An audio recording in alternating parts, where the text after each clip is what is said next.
रहा है जी। क्या करें, बहुत मुश्किल बहुत। इतना ढेर है यार।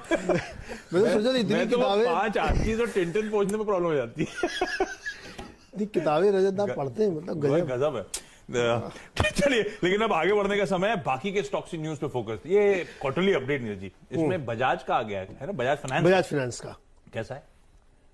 बहुत अच्छा नहीं है। अच्छा नहीं है? हाँ, अब तक बैंक्स के तो अच्छे आ रहे थे।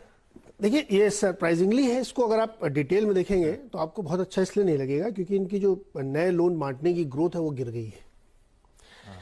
अब इसका इंटरप्रिटेशन अलग अलग लोग करेंगे, लेकिन इनकी जो न्यू लोन्स की ग्रोथ है वो आप देखिए करीब 14%, क्लोज टू 15% गिरी है क्वार्टर ऑन क्वार्टर। हालांकि साल दर साल लो बेस पे आपको ऊपर दिखेगा, लेकिन उसके बावजूद एयूएम ऊपर दिख रहा है।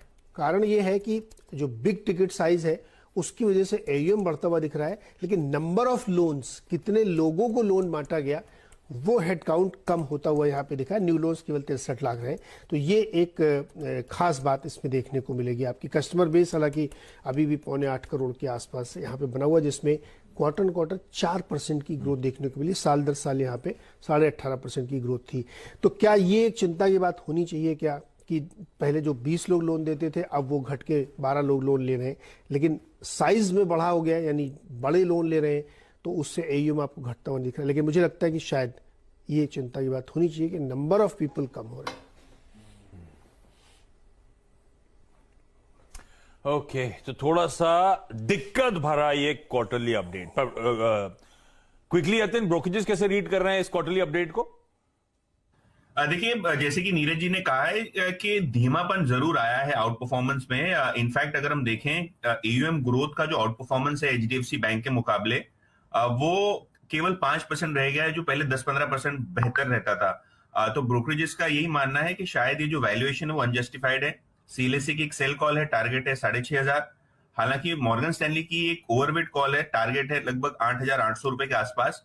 और इनका मानना यह है कि जो नया कस्टमर एक्विजिशन है वो गिरा है। लगभग साल दर साल बेसिस पे नए कस्टमर एडिशंस 3% गिरे हैं, और एयूएम जो ग्रोथ है वो 9% के आसपास आई है, जो बेटर देन एक्सपेक्टेड है।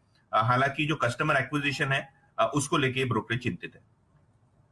देखते हैं अब इस क्वार्टरली अपडेट पे स्टॉक कैसे रिएक्ट करता है, उसके बाद टेक्निकल एक्सपर्ट्स का व्यू लूंगा। लेकिन गौरांग सर, हाय, गुड मॉर्निंग। बजाज, जब सारे बैंकिंग मेजर्स के अब तक क्वार्टरली अपडेट अच्छे आए थे, इसका जो Q4 अपडेट आया थोड़ा सा पस्त नजर आ रहा है। बजाज फाइनेंस पे आप लोग का कॉल क्या है?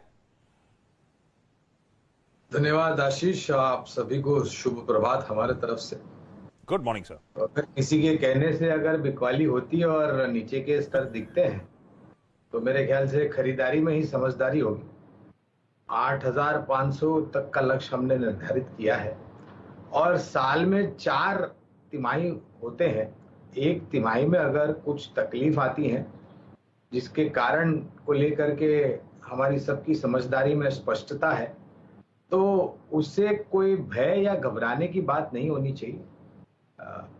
मेरा ये मानना है कि लोन बुक ग्रोथ आने वाले दिनों में एनबीएफसीज की, हाउसिंग फाइनेंस कंपनीज की, गोल्ड लोन कंपनीज की, डाइवर्सिफाइड फाइनेंशियल कंपनीज की, कमर्शियल व्हीकल फाइनेंस कंपनीज की और बैंक्स की बहुत ही सक्षम रूप से बढ़ेगी। मांग है, धीरे धीरे करके बढ़ रही है, और वो आंकड़े हमें दिख रहे हैं जिस तरीके से कुछ बैंकों ने अपने कासा और डिपॉजिट के आंकड़े हमारे समक्ष रखे हैं।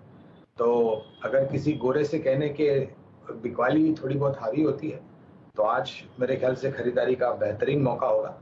अगर आपका निवेश लंबी अवधि के लिए पहले से है, बरकरार रखिए, नहीं है तो गिरावट पर खरीदारी कीजिए। तो किसी वजह से अगर दबाव आता है तो दरअसल खरीदारी करने के मौके, क्योंकि 8.5